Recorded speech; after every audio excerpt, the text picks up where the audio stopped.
we are celebrating 150th anniversary, 150 years of Vande Mataram, right? Bankim Chandra Chatterjee और बंकिम चंद्र चट्टोपाध्याय उन्होंने लिखा था ये 1875 में इसे कंपोज किया था. This was part of novel Anand Math. 1882 में अपनी नॉवल में उन्होंने इसको इंक्लूड किया था. 1937 में कांग्रेस ने इसके पहले 2 पैराग्राफ्स को नेशनल सॉन्ग बनाया, राइट? अब इसके बाद इसकी पॉलिटिकल कंट्रोवर्सी है कि मुस्लिम कम्युनिटी जो है, अगेन उसके कुछ सेक्शन शायद, I don't know, they don't feel very comfortable. वो कहते हैं कि हमसे वंदे मातरम नहीं गवाया जाए. क्यों ऐसा? वंदे मातरम किसकी वंदना है? And why do you think there is a problem?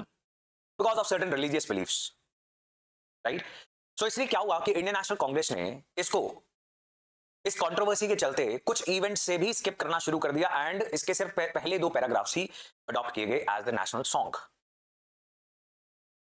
Right? So this is a song dedicated to the motherland and the religious belief is कि आप अपने भगवान के सामने, मुस्लिम रिलीजियस बिलीफ, उसके अलावा किसी के आगे सर नहीं झुकाएंगे, something like that. I might be wrong but there is some problem कि नहीं गाना है. तो इसको लेकर बड़ी रिलीजियस टेंशन भी पैदा हो जाती हैं. तो तब से ही चल रहे हैं. एंड अब नाउ जो प्रेजेंट गवर्नमेंट है उनकी ये विचारधारा है कि ऐसी चीजों को माना गया, एक्सेप्ट किया गया before partition which led to partition,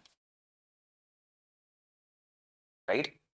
so for instance there is a story of a particular event जहां पर कुछ मुस्लिम, उस समय बिफोर द पार्टीशन बात चल रही है, कुछ मुस्लिम लीडर्स को ये प्रॉब्लम थी कि वंदे मातरम को इस इवेंट पे गाया जाए. तो जो एक उस समय के फेमस क्लासिकल सिंगर गाने आए हुए थे, उन्होंने कहा कि जी हम तो गाएंगे, because this is not an event of any particular religion, this is a national event. ये एक राजनीतिक मंच है, ये धार्मिक मंच है ही नहीं. बट फिर कांग्रेस ने एक कमेटी बना दी एंड डिसाइड किया गया कि इसके पहले 2 पैराग्राफ्स ही अडॉप्ट किए जाएंगे as national song. So now the people who are writing these articles also, एक तो प्राइम मिनिस्टर नरेंद्र मोदी की स्पीच के ऊपर न्यूज रिपोर्ट है, then Ram Madhav is writing, he is connected to BJP. पता होना चाहिए हमें, ताकि हमारे आंसर्स में कोई बायस ना आ जाए, व्हाटएवर आवर बिलीफ्स आर,